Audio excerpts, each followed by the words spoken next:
My mom thought she could replace my father and make me call her creepy new boyfriend Dad, but she didn't realize I still had contact with him. I was 13 when my mother got engaged to Brandon. Dad had been convicted for manslaughter 5 months ago. He called someone at the bar, but he wasn't even drinking. I was there with him. He went into the bathroom, then came out minutes later looking panicked and covered in blood. He shouted for someone to call the police, and they arrived quickly. But then without saying much, they put him in handcuffs and took him away. The next time I saw him was behind bars. It never made much sense, though. Dad never had a violent bone in his body. He swore he didn't do it, and the way Mom acted after his conviction made me even more suspicious. She brought home Brandon instantly. On day 1, she said he was my new dad since the other one was clearly a monster, and told me that my dad was a killer who I needed to distance from for my own safety. I wasn't sure what to believe at first, but when 5 months later, my mom announced to me that they were engaged and I needed to start calling Brandon Daddy, I became quite convinced of Dad's innocence. Around this time is also when it started. Brandon got comfortable. He began staring at me while eating slowly, saying things like, "You're growing up so fast, becoming such a pretty young woman." The worst part was my mom thought it was sweet. Even when I told my mom for the first time that Brandon made my skin crawl, she told me I was dramatic. She must have told him what I said though, because that night while she slept, Brandon came into my room and he grabbed my wrist hard enough to leave marks and said, "You know what happens to naughty girls who snitch?" I was terrified, but I knew I couldn't trust my mom by telling her, so I kept it a secret. I also started keeping a different secret around this time. I started writing letters to Dad. I'd hide them between my textbook pages and mail them from my friend's house after school. Dad would write back through the prison email system to an account I created without Mom knowing. Things got really bad one specific Thursday though. I came home from school one day to find out Mom had changed my last name on all school records to Brandon's without telling me. "You'll thank me when you're older," she said. That night, Brandon came into my room to celebrate being a real family now and sat on my bed. He put his hand on my thigh and said I should be grateful. To have a dad who cares.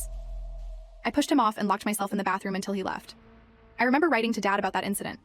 The letter I got back from him was on real paper this time, and parts of it were damp and see-through, almost as if he had cried while writing it. That almost broke me. But luckily, there was one thing I looked forward to, the chance to see him. His birthday was coming up, and I remember enthusiastically asking Mom if I could visit him. I told her I knew she didn't like him, but it was his birthday. "Just today and for a few minutes, please," I said. But of course, I got told no. Actually, I got told something even worse. Mom said we couldn't go because that exact weekend, Brandon coincidentally had car show tickets and expected us all to go together.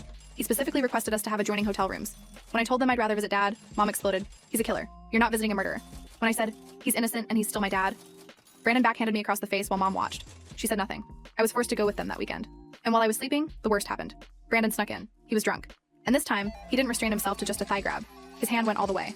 I had never felt so disgusting and humiliated. I remember traveling home broken. And to make matters even worse, the week we came home, my mom found the hidden letters from Dad I had been hiding. She burned them in the backyard, and as punishment for communicating with him, she took my bedroom door off its hinges for monitoring. Of course, Brandon took this as an opportunity. He would stand in the doorway at night watching me sleep. I remember that was a real breaking point of mine. I remember sneaking off into the school library past hours the next day to email DDA. I must have sent an hour-long email that made no sense because I just rambled about everything. I didn't know what I expected, if I even wanted anything because I was so numb.